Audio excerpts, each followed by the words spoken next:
This episode really showcases the grip Lumon has on our beloved severed employees. Gaslighting, doublespeak, emotional blackmail, all wrapped up with a pretty little bow in a sweet pineapple gift basket. Was a pineapple involved? You're so easy to sway.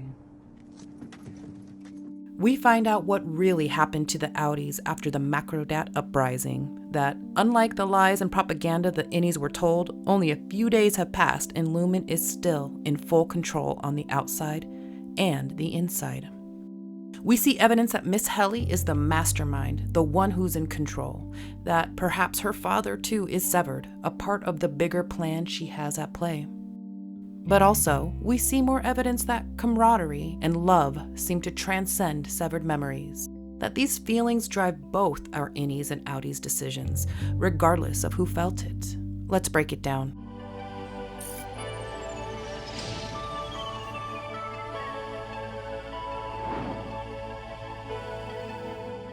Okay, the first question I gotta ask, is Jame Eagan severed?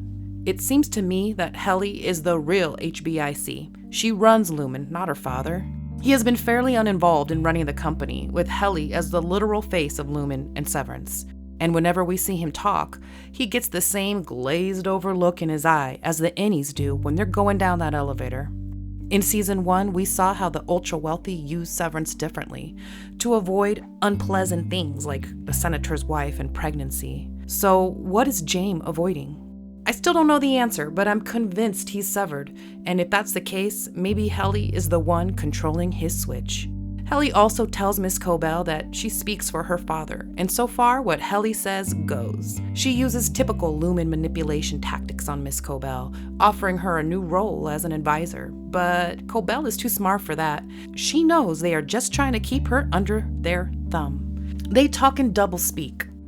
And if we didn't hold you in such high esteem, we wouldn't be making this generous offer. Translation, you better shut the fuck up and take the deal. Helly also does some pretty convincing damage control about her Innie's public outburst. She blames it on drugs, she was tripping and thought it was a funny joke, hee, effectively gaslighting the world. And then there's a scene where Outtie Helly is watching footage of her Innie kissing Mark over and over again. We see this look in her eye. To me, it seems almost like surprise. It feels like she's analyzing it, trying to figure out if this is real love. Is she even capable of a real connection like this? From what we can tell with her interactions with her father, there doesn't seem to be real love there. Fetid moppet. For the Eagans, it's company above all else, money and power above all else. If Helly is truly cold and calculating, she'll weaponize this relationship to screw over the Innies. But maybe, just maybe, she flips. Maybe she's won over by Innie Mark and the idea of love itself.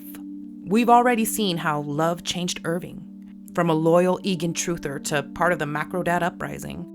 This also ties into the nature versus nurture question that Severance presents. Is Outtie Helly this evil because of who she is, or because she was raised by the Eagan cult? Maybe after seeing her Innie in love, she starts wondering how different her life could have been. Let's talk a little bit about how Lumon also controls and manipulates the Outties. To start, we get more of a look at the Lumon building, laid out like a prison.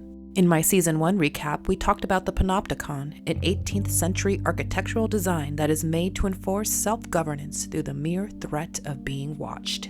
A prison where the cells surround a guard tower in the center. The prisoners never know where the guard is looking, so they are in a way forced to police themselves. And in the Lumon building, you have the image of their founder, Mr. Keir Eagan himself, on a giant pillar in the center. No matter where you are in the building, you see his face, his eyes, always watching you. Innies and Outties at Lumon face a very similar psychological manipulation, fear of being watched, always looming. And once severed, the Outties face social repercussions that are almost impossible to overcome. For example, like with Dylan. You can't just return to a normal job, dude. Dylan's interview at the door factory shows how polarizing Severance is. Some employers won't hire former severed workers on moral grounds alone. And then there's the issue of work experience. Your Innie did the job, but your Outtie remembers none of it. So what experience do you really have? Most severed workers are left with no real career prospects outside of low-wage jobs. This highlights yet another way Lumon keeps control. Once they've got their claws in you, they make sure you need them. Someone like Dylan, struggling to find work, might feel grateful to Lumon just for giving him a job in the first place. And then there's the baby wipes comment, meaning Dylan has more than one kid. He has a baby, y'all. That adds another layer to his desperation and maybe more leverage against his Innie. And Outtie Mark is trapped too. Lumon needs him for whatever the hell they're doing with him and Miss Casey, his wife. So when Milchek shows up to Mark's sister's house immediately after the incident, it's not just to gather intel like he did with Dylan and Irving. He's there to manipulate Mark to stay at Lumon. Now, a big part of the reason Milchek was so quick to show up was to try to catch them off guard before they can come up with a plan, but damn, Devin sure did show her hand by revealing she talked to his Innie. She should have stayed more tight-lipped. The conversation overall mirrors the talk Milchek had with Innie Mark. He blames everything on Cobell, says she was cast out like the devil, painted as the true source of evil. She will never descend to that floor again, nor bedevil you out here. And just like Innie Mark, Outtie Mark ain't buying it. He's suspicious. He doesn't trust Milchek's story. However, the manipulation to get Outtie Mark back has only just begun, and Milchek plants the seeds of guilt, essentially telling Mark if he quits Lumon, he's killing his Innie. With Devin alluding to Mark's Innie being punished, Milchek knows they're feeling some type of way about how Lumon is treating the Innies. Milchek decides to play on that empathy, turn it against them, put the weight of Mark's Innie's well-being on Mark's shoulders. He positions Mark as worse if he just ends his Innie's life, manipulating him into feeling responsible for the Innie's fate. I'd hate to reward his courage with non-existence. At Lumon, everything follows a strict process with SOPs in place, and I have no doubt that this line of manipulation is a part of it. And as we later learned from Cole Belveg, the next step in procedure is the old pineapple gift basket. The next day, Milchek shows up with one of these lovely gifts, opening up the conversation straight out of the rulebook, like the script we saw used on Helly in Season 1. Hi there, you on the table. I wonder if you'd mind taking a brief survey? I'd like to ask you a few questions that may inform your decision. Is that all right? And just like that, he convinces Mark that what he's doing is good for his Innie, using emotional blackmail by bringing up what Mark originally said about his wife in the Lumon interview. If you've ever seen documentaries about Scientology, this feels eerily familiar. It's like how members share their innermost thoughts on tape, only for those recordings to later be used against them. These people are trapped in the cult, and Mark and the Outties are trapped by Lumon's manipulation as well. But I don't think Outtie Mark and his sis Devin are gonna let things slide quietly. Even though Mark decides to go back to Lumon to protect his Innie, he can't shake the memory of Innie Mark yelling, "She's alive!" while holding a photo of his dead wife. What's that all about? So let's OCCAM'S razor this shit. Okay, first off, if you haven't seen the movie Contact, go watch it right now. Or read the book if you're a reader. This is one of my all-time favorites and where I first learned about Occam's razor. Occam's razor, it's a basic scientific principle. And it says, all things being equal, the simplest explanation tends to be the right one. Makes sense to me. So for Outtie Mark and his family, the question is, what's more likely? Is it he meant his dead wife, whose body he personally identified, that she is somehow alive at Lumon, or he was just talking about his sister's baby, who had just been found after the Kobelvig baby napping scare? In Contact, Occam's razor is used to weigh faith versus science, or on a more personal human level, gut instinct versus hard evidence. Logically, Mark and his sister lean toward the simpler answer. He was talking about the babe. But, like in Contact, sometimes the strongest proof isn't something you can measure, it's something you can feel. Did you love your father? What? Your dad, did you love him? Yes, very much. Prove it. And deep down, Mark and his sister feel something is so very wrong at Lumon. Mark struggles to accept it, but if his Innie was talking about his wife, that changes everything. There's another principle by Carl Sagan, the writer of Contact and overall a cool science dude. Extraordinary claims require extraordinary evidence. In relation to Occam's razor, if the simplest answer isn't actually the right one, if Mark's wife is alive, they're gonna need some damn good proof. So it seems Mark is going to try to get that proof. He confronts Kobelvig as she's trying to make her getaway, and he asks the question, "Does this have to do with my wife?" The look on her face and the way she went full goblin mode tells us everything we need to know. And so Mark is left to process this, while Lumon continues to use him for their own purpose. We need Mark S. back to work. Go on ahead. Long enough to complete Gold Harbor.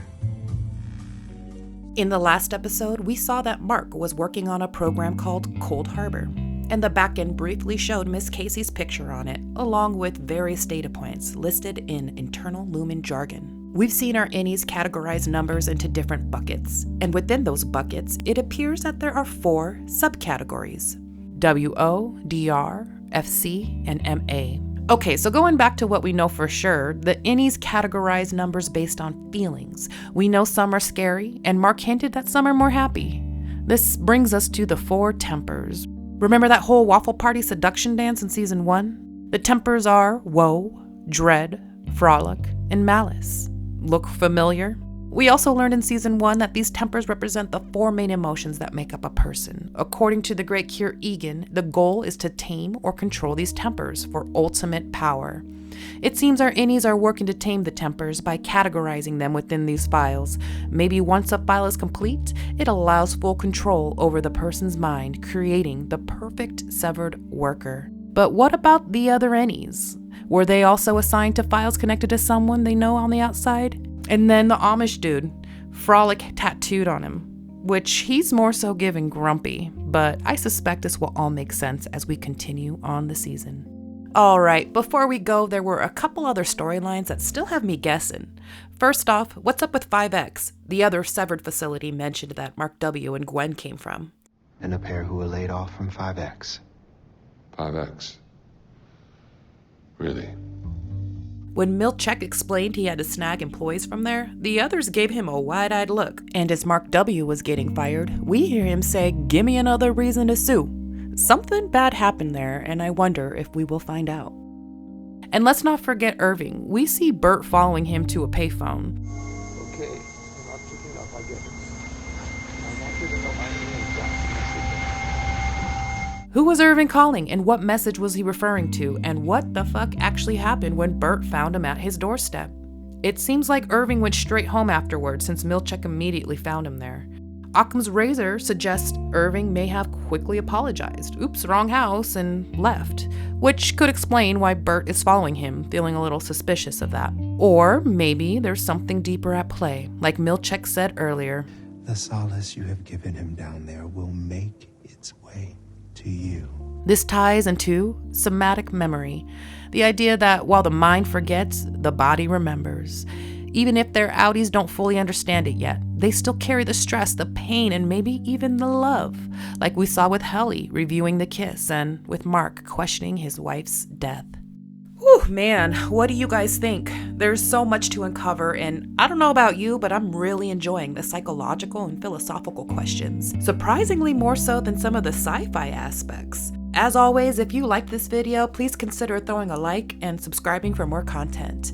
Also, I want to hear your theories in the comments below. Until next time, toodles!